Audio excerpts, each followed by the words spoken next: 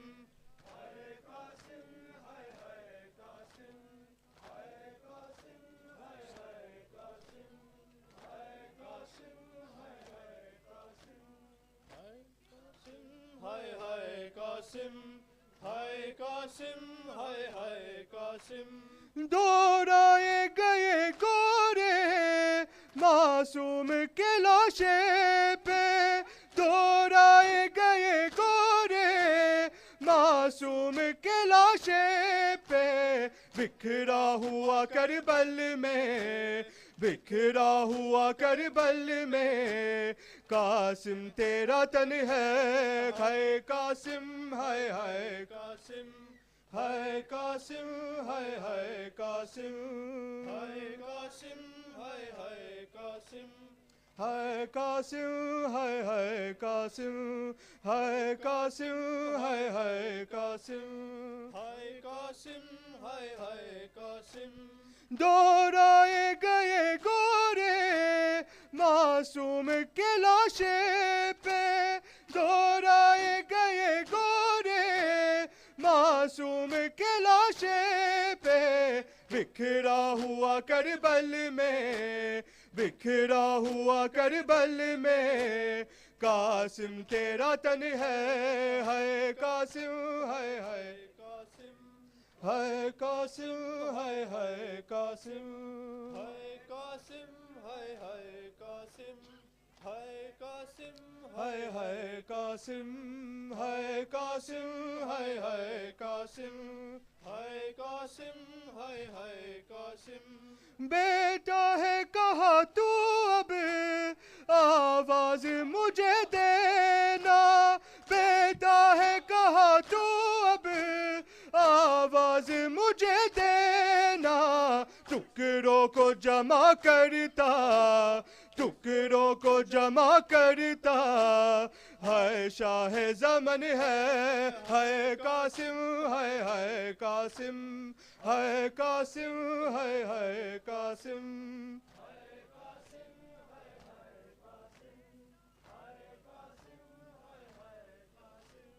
ہے قاسم، ہے قاسم، ہے قاسم، ہے قاسم. بیٹا ہے کہا تو اب آواز مجھے دینا، بیٹا ہے کہا تو اب آواز مجھے دینا، ٹکڑوں کو جمع کرتا، ٹکڑوں کو جمع کرتا، ہے شاہ زمن ہے قاسم، ہے قاسم، ہے قاسم، ہے قاسم، ہے قاسم، ہے قاسم، ہے قاسم، ہے قاسم، ہے قاسم، ہے قاسم. قربانی حسن تیری کام آ گئی صدیق کے، قربانی حسن تیری کام آ گئی صدیق کے، آل نبی کے صدقے، آل نبی کے صدقے، یہ دین جو روشن ہے قاسم، ہے قاسم.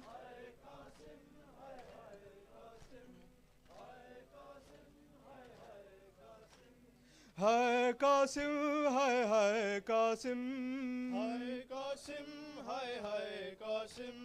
قربانی حسن تیری کام آ گئی صدیق کے، قربانی حسن تیری کام آ گئی صدیق کے، آل نبی کے صدقے آل نبی کے صدقے یہ دین جو روشن ہے قاسم ہے قاسم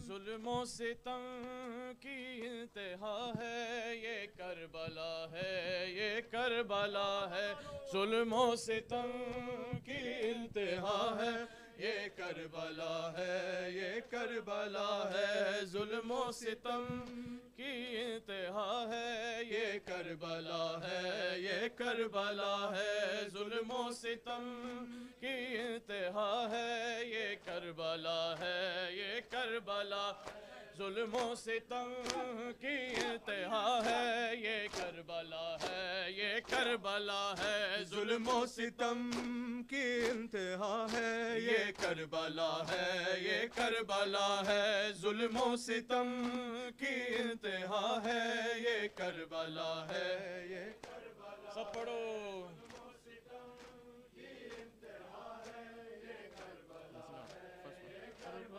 ہے ظلم و ستم کی انتہا ہے یہ کربلا ہے یہ کربلا ہے غازی نہیں ہے اکبر نہیں ہے قاسم نہیں ہے اصغر نہیں ہے غازی نہیں ہے اکبر نہیں ہے قاسم نہیں ہے اصغر نہیں ہے اور شاہ کا لاشا تنہا پڑا ہے اور شاہ کا لاشا تنہا پڑا ہے یہ کربلا ہے یہ کربلا ہے ظلم و ستم کی انتہا ہے یہ کربلا ہے انتہا ہے یہ کربلا ہے یہ کربلا ہے ظلم و ستم کی انتہا ہے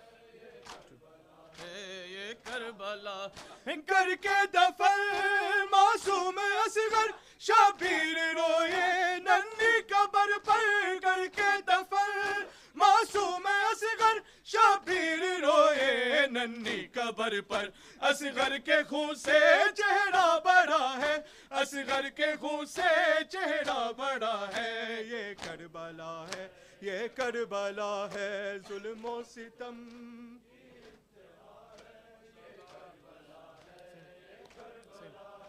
ظلم و ستم کی انتہا ہے یہ کربلا ہے یہ کربلا ہے ظلم و ستم کی انتہا ہے یہ کربلا ہے یہ کربلا ہے کر کے دفن معصوم اصغر شبیر روئے ننھی قبر پر کر کے دفن معصوم اصغر شبیر روئے ننھی قبر پر اصغر کے خون سے چہرہ بڑا ہے اصغر کے خون سے چہرہ بڑا ہے یہ کربلا ہے یہ کربلا ہے ظلم و ستم کی انتہا ہے یہ کربلا ہے یہ کربلا ہے ظلم و ستم کی انتہا ہے یہ کربلا ہے یہ کربلا ہے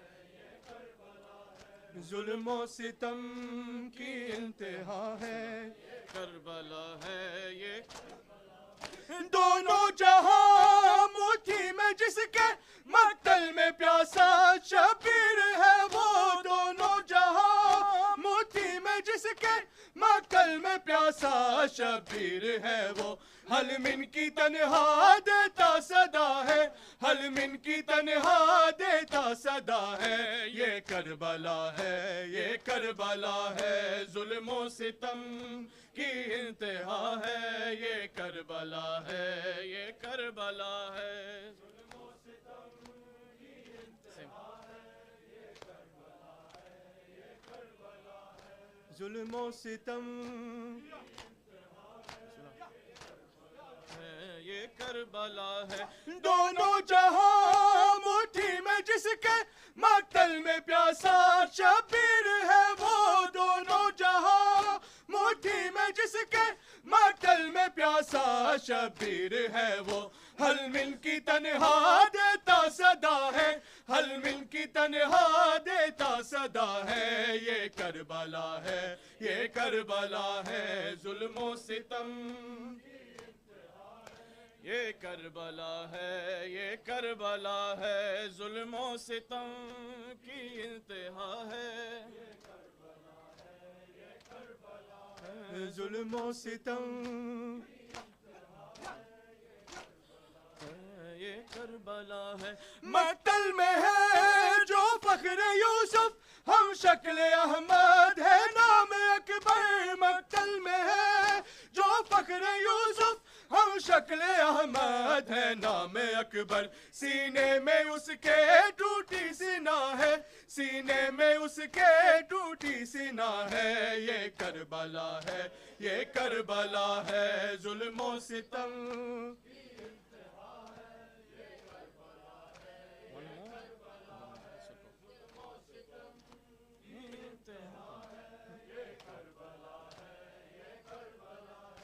ظلم و ستم کی انتہا ہے، یہ کربلا ہے، یہ کربلا ہے، مقتل میں ہے جو فخر یوسف، ہم شکل احمد ہے نام اکبر، مقتل میں ہے جو فخر یوسف، ہم شکل احمد ہے نام اکبر، سینے میں اس کے ٹوٹی سینہ ہے، سینے میں اس کے ٹوٹی سینہ ہے، یہ کربلا ہے، یہ کربلا ہے، ظلم و ستم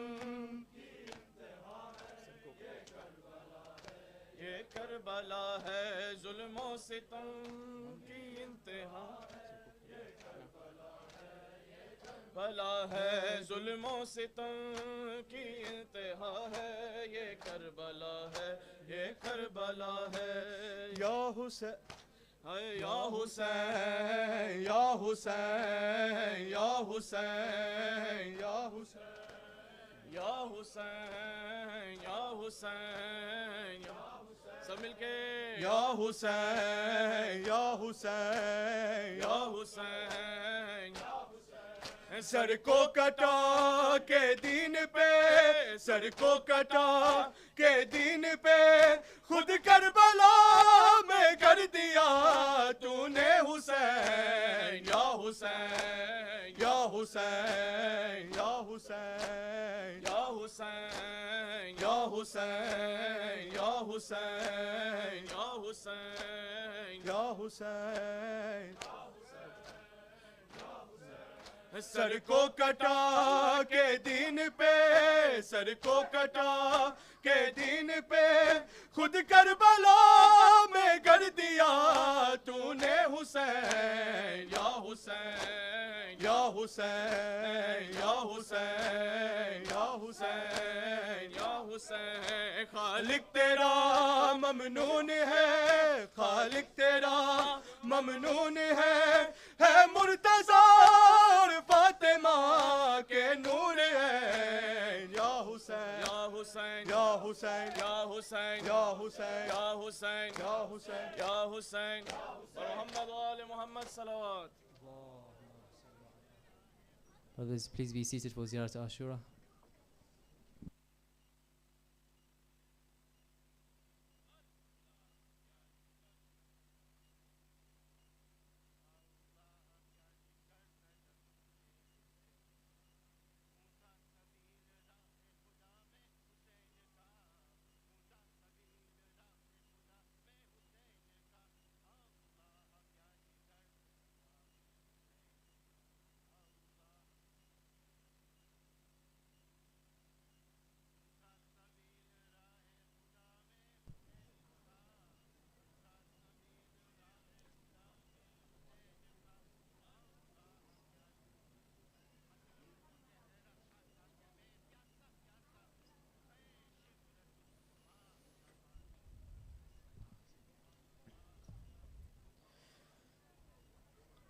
اللهم صل على محمد وآل محمد.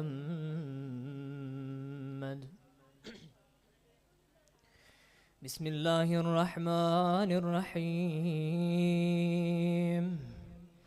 السلام عليك يا أبا عبد الله، السلام عليك يا ابن رسول الله، السلام عليك يا خيرة الله وابن خيرته، السلام عليك يا ابن أمير المؤمنين وابن سيد الوصيين، السلام عليك يا ابن فاطمة سيدتي نساء العالمين، السلام عليك يا ثار الله وابن ثاره والوتر الموتور، السلام عليك وعلى الأرواح التي حلت بفنائك، عليكم مني جميعا سلام الله أبدا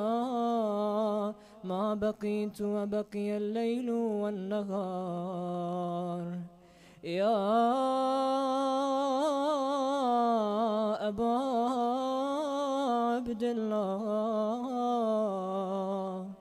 لقد عظمت الرزية وجلت وعظمت المصيبة بك علينا وعلى جميع أهل الإسلام، وجلت وعظمت مصيبتك في السماوات على جميع أهل السماوات، فلعن الله أمة أسست أساس الظلم والجور عليكم أهل البيت، ولعن الله أمة دفعتكم عن مقامكم وأزالتكم عن مراتبكم التي رتبكم الله فيها، ولعن الله أمة قتلتكم،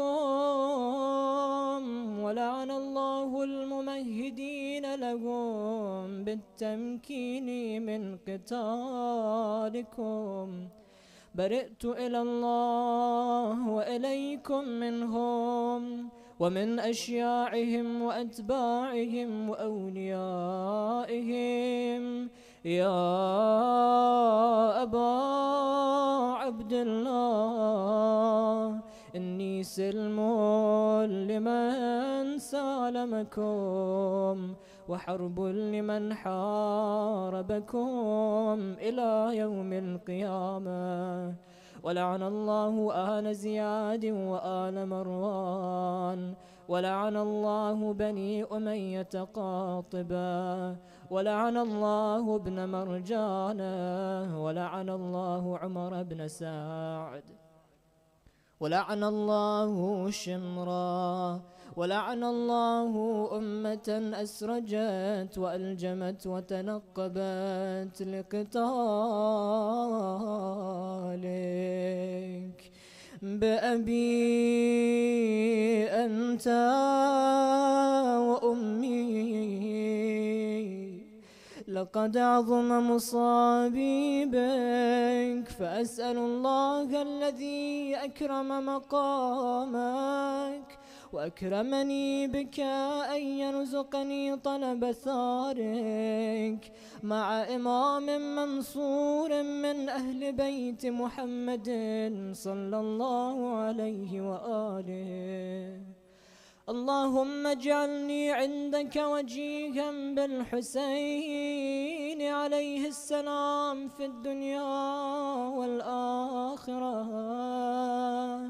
يا أبا عبد الله، إني أتقرب إلى الله وإلى رسوله وإلى أمير المؤمنين وإلى فاطمة وإلى الحسن وإليك بموالاتك وبالبراءة ممن قاتلك ونصب لك الحرب، وبالبراءة ممن أسس أساس الظلم والجور عليكم. وأبرأ إلى الله وإلى رسوله ممن أسس أساس ذلك وبنى عليه بنيانا وجرى في ظلمه وجوره عليكم وعلى أشياعكم، برئت إلى الله وإليكم منهم، وأتقرب إلى الله ثم إليكم بموالاتكم وموالاة وليكم، وبالبراءة من أعدائكم والناصبين لكم الحرب، وبالبراءة من أشياعهم وأتباعهم. إني سلم لمن سالمكم، وحرب لمن حاربكم، وولي لمن والاكم، وعدو لمن عاداكم. فأسأل الله الذي أكرمني بمعرفتكم ومعرفة أوليائكم، ورزقني البراءة من أعدائكم، أن يجعلني معكم في الدنيا والآخرة، وأن يثبت لي عندكم قدم صدق في الدنيا والآخرة، وأسأله أن يبلغني المقام المحمود لكم عند الله، وأن يرزقني طلب ثاري مع إمام هدى ظاهر ناطق بالحق منكم. وأسأل الله بحقكم وبالشأن الذي لكم عنده أن يعطيني بمصابيبكم أفضل ما يعطي مصابا بمصيبته، مصيبة ما أعظمها وأعظم رزيتها في الإسلام وفي جميع السماوات والأرض. اللهم اجعلني في مقامي هذا ممن تناله منك صلوات ورحمة ومغفرة.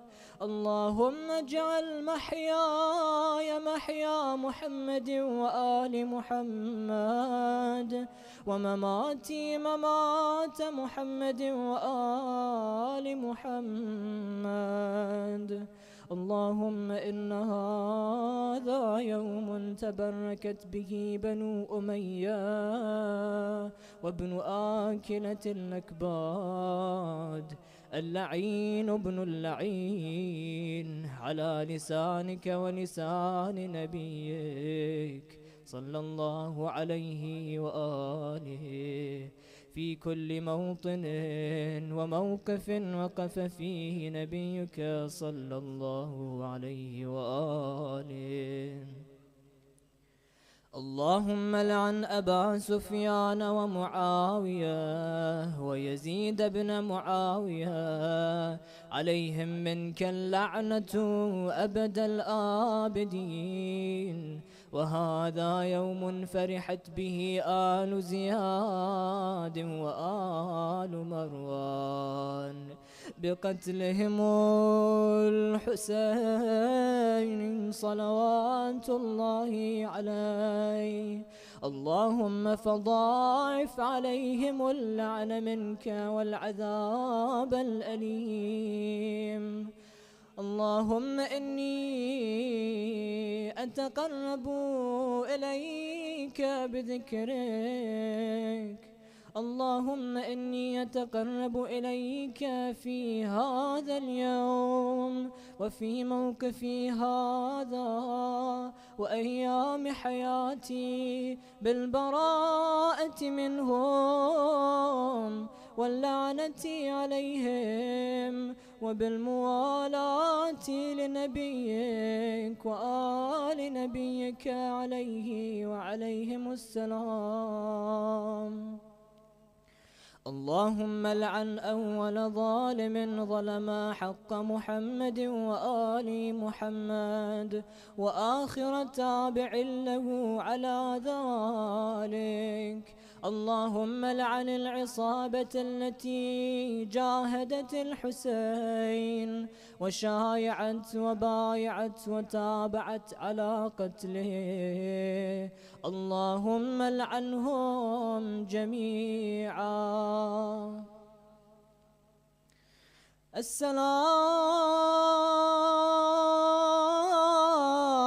عليك يا أبا عبد الله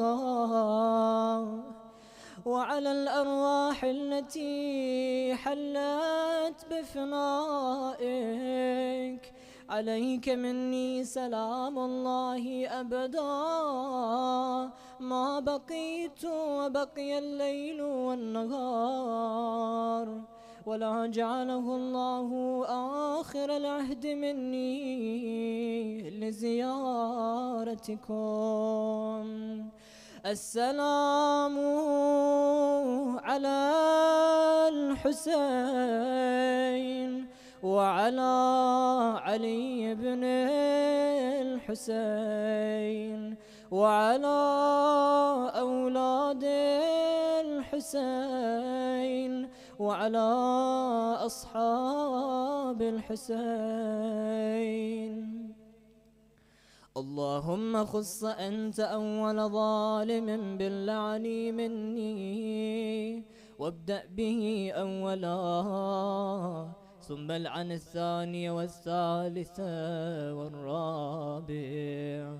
اللهم العن يزيد خامسا والعن عبيد الله بن زياد وابن مرجانة وعمر بن سعد وشمرا وآل أبي سفيان وآل زياد وآل مروان إلى يوم القيامة. سجود.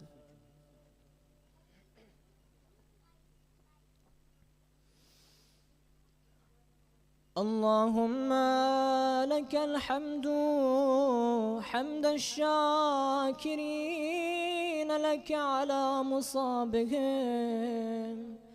الحمد لله على عظيم رزيتي.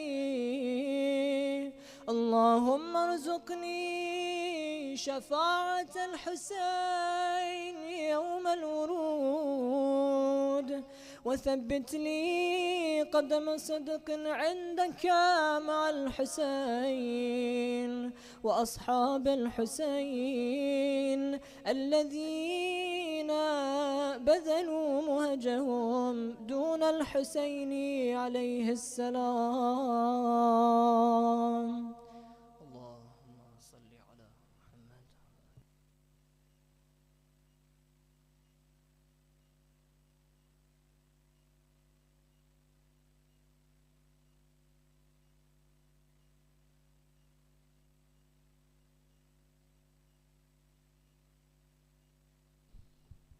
Brothers, Salah time for today is at 9:11 p.m. So you've got about 6 minutes or so.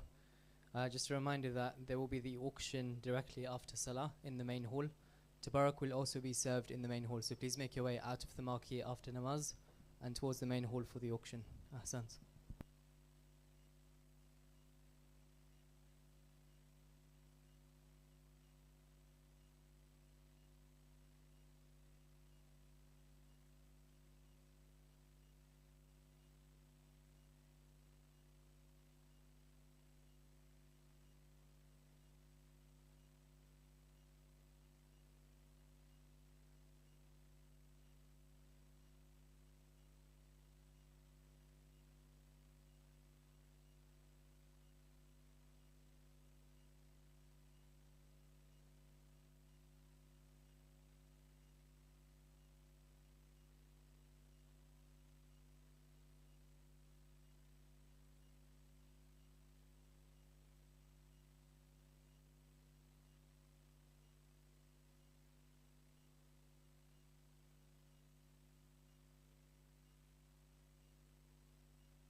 الله وملائكته يصلون على النبي يا أيها الذين آمنوا صلوا عليه وسلموا تسليما.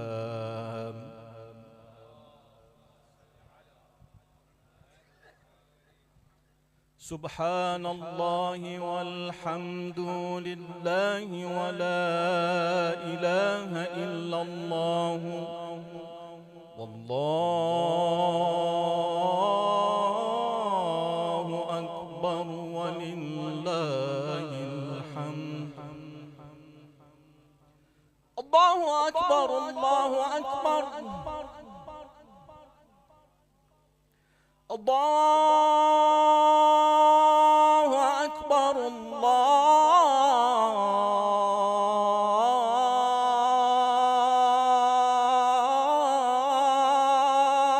أكبر.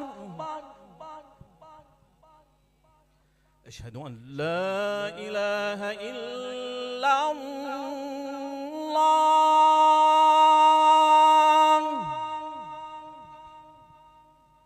أشهد أن لا إله إلا الله.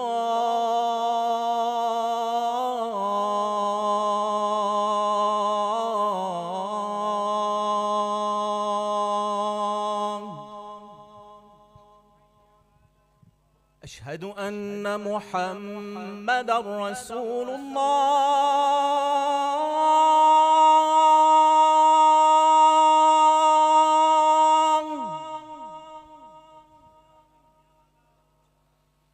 أشهد أن محمدًا رسول الله.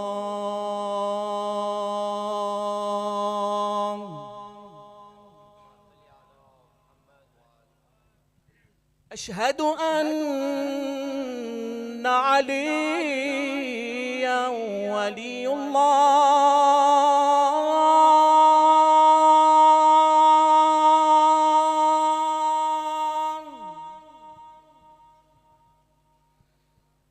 أشهد أن عليًّا ولي الله.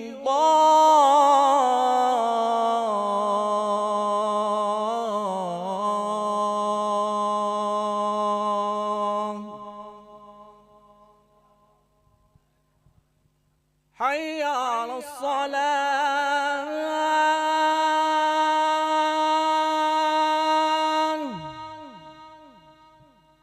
حي على الصلاة.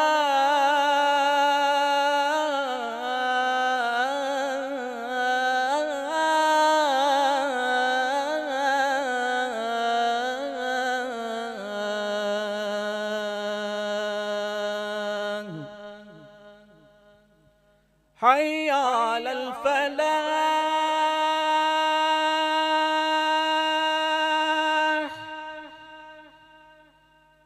حي على الفلاح.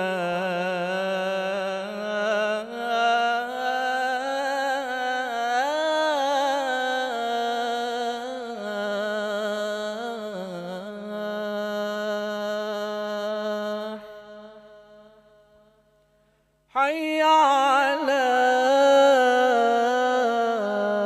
خير العمل. حي على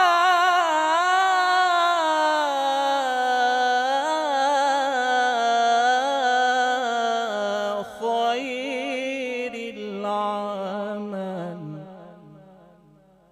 الله أكبر الله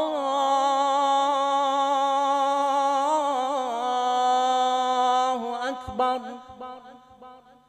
لا إله إلا الله.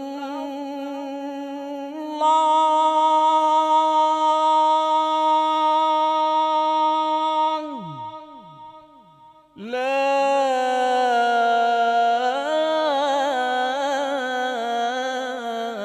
إله إلا إلا الله. وصلى الله على سيدنا محمد وآله وسلم.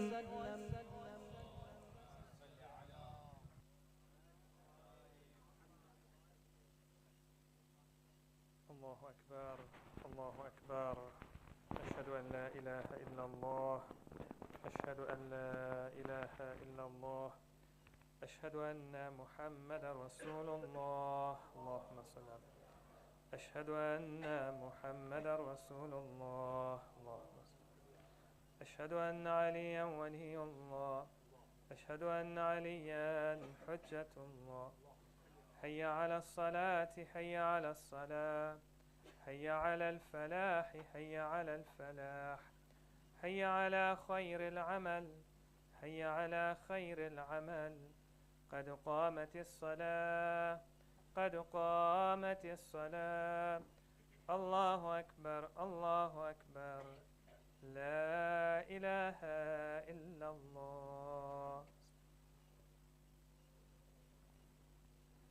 الله أكبر. بسم الله الرحمن الرحيم. الحمد لله رب العالمين الرحمن الرحيم مالك يوم الدين. إياك نعبد وإياك نستعين. اهدنا الصراط المستقيم صراط الذين أنعمت عليهم غير المغضوب عليهم ولا الضالين. بسم الله الرحمن الرحيم. إذا جاء نصر الله والفتح ورأيت الناس يدخلون في دين الله أفواجا فسبح بحمد ربك واستغفره إنه كان توابا. الله أكبر. سبحان ربي العظيم وبحمده.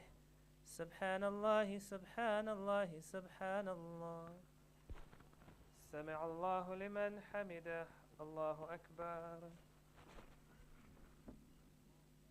سبحان ربي الأعلى وبحمده. اللهم صل على محمد وآل محمد. الله أكبر الله أكبر. سبحان ربي الأعلى وبحمده. اللهم صل على محمد وآل محمد. الله أكبر. بحول الله وقوته. بسم الله الرحمن الرحيم.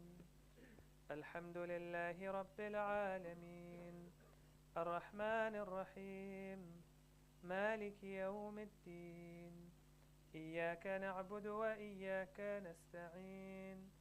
اهدنا الصراط المستقيم صراط الذين أنعمت عليهم غير المغضوب عليهم ولا الضالين.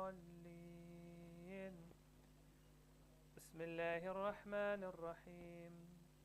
قل هو الله أحد الله الصمد لم يلد ولم يولد ولم يكن له كفوا أحد. الله أكبر. اللهم صل على محمد وآل محمد. ربنا لا تزغ قلوبنا بعد إذ هديتنا وهب لنا من لدنك رحمة إنك أنت الوهاب. الله أكبر. سبحان ربي العظيم وبحمده. سبحان الله سبحان الله سبحان الله. سمع الله لمن حمده. الله أكبر. سبحان ربي الأعلى وبحمده. اللهم صل على محمد وآل محمد. الله أكبر الله أكبر. سبحان ربي الأعلى وبحمده. اللهم صل على محمد وآل محمد. الله أكبر. أشهد أن لا إله إلا الله وحده لا شريك له، وأشهد أن محمدا عبده ورسوله. اللهم صل على محمد وآل محمد بحول الله وقوته.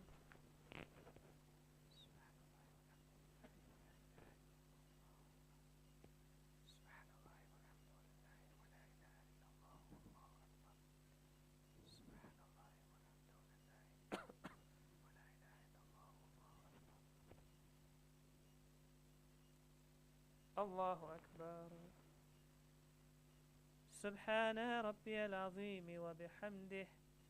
سبحان الله سبحان الله سبحان الله. سمع الله لمن حمده. الله أكبر. سبحان ربي الأعلى وبحمده. اللهم صل على محمد وآل محمد. الله أكبر. الله أكبر. سبحان ربي الأعلى وبحمده. اللهم صل على محمد وآل محمد. الله أكبر. أشهد أن لا إله إلا الله وحده لا شريك له، وأشهد أن محمدا عبده ورسوله. اللهم صل على محمد وآل محمد. السلام عليك أيها النبي ورحمة الله وبركاته. السلام علينا وعلى عباد الله الصالحين. السلام عليكم ورحمة الله وبركاته. الله أكبر. الله أكبر. الله أكبر.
بسم الله الرحمن الرحيم.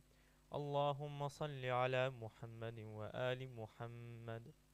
اللهم إني أسألك موجبات رحمتك وعزائم مغفرتك والنجاة من النار ومن كل بلية والفوز بالجنة والرضوان في دار السلام وجوار نبيك محمد عليه وآله السلام. اللهم ما بنا من نعمة فمنك، لا إله إلا أنت، أستغفرك وأتوب إليك.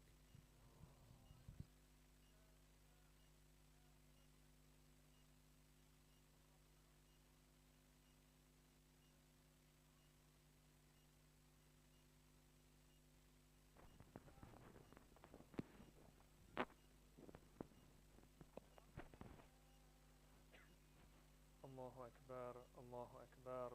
أشهد أن لا إله إلا الله، أشهد أن لا إله إلا الله، أشهد أن محمد رسول الله. اللهم صل. أشهد أن محمد رسول الله. اللهم صل على محمد. أشهد أن عليا ولي الله، أشهد أن عليا حجة الله. حي على الصلاة، حي على الصلاة، حي على الفلاح، حي على الفلاح، حي على خير العمل، حي على خير العمل. قد قامت الصلاة، قد قامت الصلاة. الله أكبر الله أكبر. لا إله إلا الله. الله أكبر. بسم الله الرحمن الرحيم. الحمد لله رب العالمين، الرحمن الرحيم، مالك يوم الدين. إياك نعبد وإياك نستعين. اهدنا الصراط المستقيم، صراط الذين أنعمت عليهم غير المغضوب عليهم ولا الضالين. بسم الله الرحمن الرحيم. إنا أنزلناه في ليلة القدر، وما أدراك ما ليلة القدر. ليلة القدر خير من 1000 شهر. تنزل الملائكة والروح فيها بإذن ربهم من كل أمر. سلام هي حتى مطلع الفجر. الله أكبر. سبحان ربي العظيم وبحمده. سبحان الله سبحان الله سبحان الله. سمع الله لمن حمده. الله أكبر. سبحان ربي الأعلى وبحمده. اللهم صل على محمد وآل محمد. الله أكبر الله أكبر. سبحان ربي الأعلى وبحمده. اللهم صل على محمد وآل محمد. الله أكبر. بحول الله وقوته. بسم الله الرحمن الرحيم. الحمد لله رب العالمين، الرحمن الرحيم، مالك يوم الدين. إياك نعبد وإياك نستعين. اهدنا الصراط المستقيم، صراط الذين أنعمت عليهم غير المغضوب عليهم ولا الضالين. بسم الله الرحمن الرحيم. قل هو الله أحد، الله الصمد، لم يلد ولم يولد ولم يكن له كفوا أحد. الله أكبر. اللهم صل على محمد وآل محمد. ربنا آتنا في الدنيا حسنة وفي الآخرة حسنة وقنا عذاب النار. الله أكبر. سبحان ربي العظيم وبحمده. سبحان الله سبحان الله سبحان الله. سمع الله لمن حمده. الله أكبر. سبحان ربي الأعلى وبحمده. اللهم صل على محمد وآل محمد. الله أكبر. الله أكبر. سبحان ربي الأعلى وبحمده. اللهم صل على محمد وآل محمد. الله أكبر. أشهد أن لا إله إلا الله وحده لا شريك له، وأشهد أن محمدا عبده ورسوله.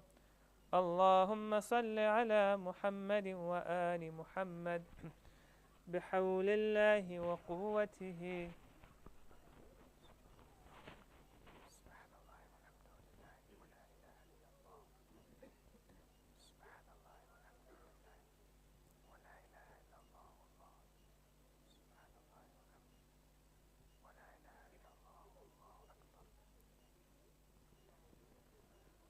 الله أكبر.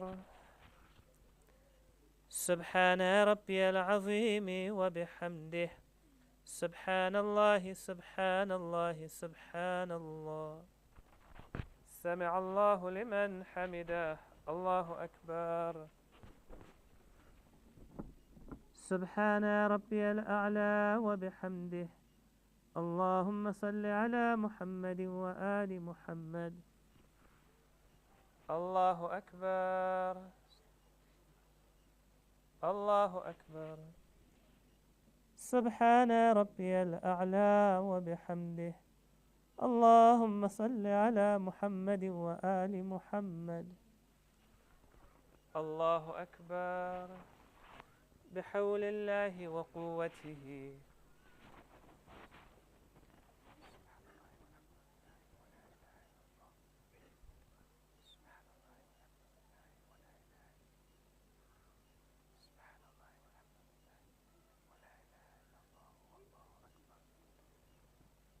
الله أكبر.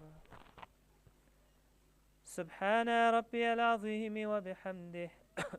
سبحان الله سبحان الله سبحان الله. سمع الله لمن حمده. الله أكبر. سبحان ربي الأعلى وبحمده.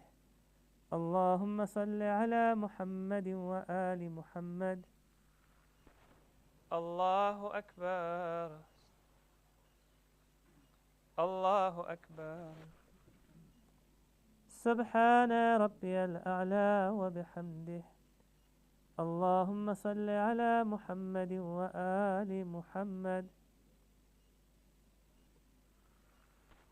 الله أكبر. أشهد أن لا إله إلا الله وحده لا شريك له، وأشهد أن محمدا عبده ورسوله. اللهم صل على محمد وآل محمد. السلام عليك أيها النبي ورحمة الله وبركاته. السلام علينا وعلى عباد الله الصالحين. السلام عليكم ورحمة الله وبركاته. الله أكبر. الله أكبر.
بسم الله الرحمن الرحيم. اللهم صل على محمد وآل محمد. اللهم إنه ليس لي علم بموضع رزقي، وإنما أطلبه بخطرات تخطر على قلبي، فأجول في طلبه البلدان، فأنا فيما أنا طالب كالحيران، لا أدري أفي سهل هو أم في جبل، أم في أرض أم في سماء، أم في بر أم في بحر، وعلى يدي من ومن قبل من، وقد علمت أن علمه عندك وأسبابه بيدك، وأنت الذي تقسمه بلطفك وتسببه برحمتك. اللهم فصل على محمد وآله، واجعل يا ربي رزقك لي واسعا، ومطلبه سهلا، ومأخذه قريبا، ولا تعنني بطلب ما لم تقدر لي فيه رزقا، فإنك غني عن عذابي وأنا فقير إلى رحمتك. فصل على محمد وآله، وجد على عبدك بفضلك، إنك ذو فضل عظيم.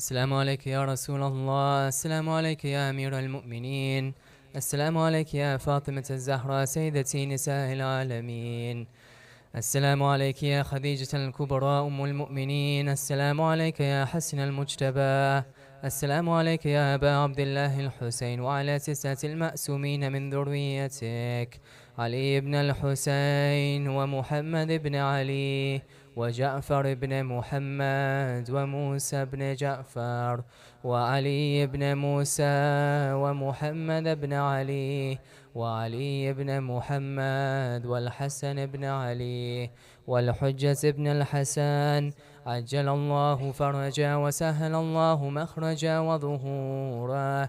والسلام عليكم ورحمة الله وبركاته. بسم الله الرحمن الرحيم. اللهم كل وليك الحجة ابن الحسن صلواتك عليه وعلى آبائه في هذه الساعة وفي كل ساعة وليا وحافظا وقائدا ودليلا وعينا حتى تسكنه أرضك طوعا وتمتعه فيها طويلا برحمتك يا أرحم الراحمين.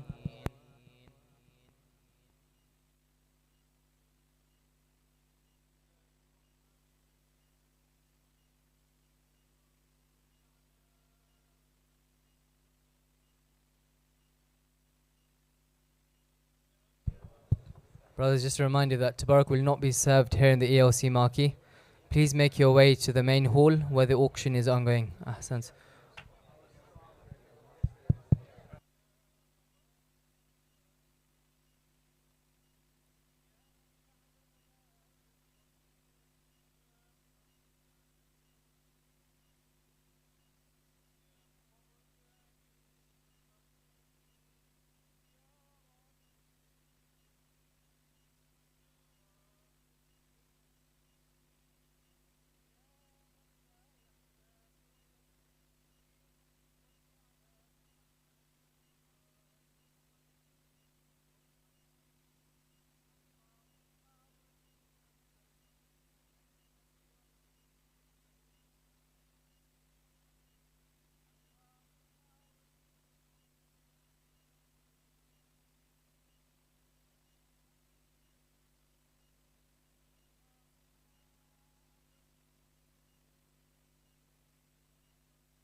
Brothers, there's a phone that's been lost here in the marquee. If you are the owner of the phone, please head to the AV desk. Ahsan.